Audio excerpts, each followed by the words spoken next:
حضرت حذیفہ کہتے ہیں غزوہ خندق یہ بڑا سخت معرکہ تھا، مکے کے کافر ایک طرف تھے اور بڑی سخت سردی تھی، کہتے اتنی آندھی شدید تھی کہ ایسے کبھی آندھی میں نے نہیں دیکھی تھی، اور اندھیرا بھی اتنا زیادہ تھا کہ اپنا ہاتھ بھی آدمی کو دکھائی نہیں دیتا تھا، اور ہم 300 کا مجمع تھا، منافقین تو پیارے آقا سے اجازت لے کر واپس جا رہے تھے کہ ہم گھر جا رہے ہیں، پیارے آقا نے کہا چلے جاؤ، جو 300 صحابہ تھے وہ موجود تھے، ڈٹے ہوئے تھے، کہتے میرے آقا ایک ایک کا حال دریافت کر رہے تھے، میرے پاس سے میرے آقا کا گزر ہوا، مجھے اتنی سردی لگ رہی تھی کہ میں نے میرے پاس کوئی کپڑا بھی نہیں تھا، ایک چھوٹی سی چادر تھی جو میں نے اوڑھنے میں میرے گھٹنوں تک آتی تھی، میں زمین سے چمٹا ہوا تھا، تو مجھے سردی اتنی لگی کہ میں پیارے آقا کے آنے پر کھڑا بھی نہیں ہو سکا۔ اب میرے آقا نے فرمایا کون ہے؟ میں نے عرض کی حذیفہ، مگر مجھے سردی کے مارے اٹھا نہ گیا، تو کہتے پیارے آقا نے ارشاد فرمایا اٹھو، کہتے میں کھڑا ہو گیا، میرے آقا نے فرمایا دشمنوں کے جتھے میں جا کر ذرا ان کی خبر لاؤ، تو وہ کیا کر رہے ہیں؟ میں ایک چھوٹی چادر، سردی اتنی کہ جی چاہ رہا زمین میں گھس جاؤں، اور پیارے آقا کہہ رہے جاؤ دشمنوں کے پاس جاؤ اور ذرا خبر لے کر آؤ وہ کیا کر رہے ہیں۔ تو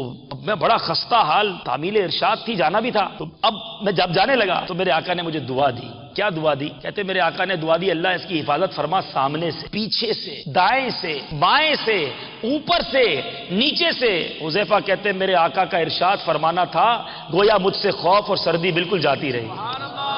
کہتے اب ہر قدم پر معلوم ایسے ہو رہا ہے گویا گرمی کے اندر چل رہا ہوں۔ بہرحال یہ گئے، پوری خبر لے کر آئے، پیارے آقا کو جب خبر دی تو میرے آقا علیہ الصلوۃ والسلام نے کیا کہا؟ اب میرے قریب لیٹ جاؤ، اپنے مبارک قدموں میں لٹایا اور اپنی چادر کا حصہ بھی میرے اوپر ڈال دیا۔ حضرت حذیفہ کہتے ہیں میں نے اپنے سینے کو حضور کے تلووں سے چمٹا لیا۔ آئے ہائے، حضرت حذیفہ کی قسمت پر ہماری جانیں قربان۔ مجھے اعلیٰ حضرت کا پھر وہ شعر یاد آیا، کیا کہتے ہیں؟ دل کرو ٹھنڈا میرا وہ کفے پا چاند سا، دل کرو ٹھنڈا میرا وہ کفے پا چاند سا، سینے پہ رکھ دو ذرا تم پہ کروڑوں درود۔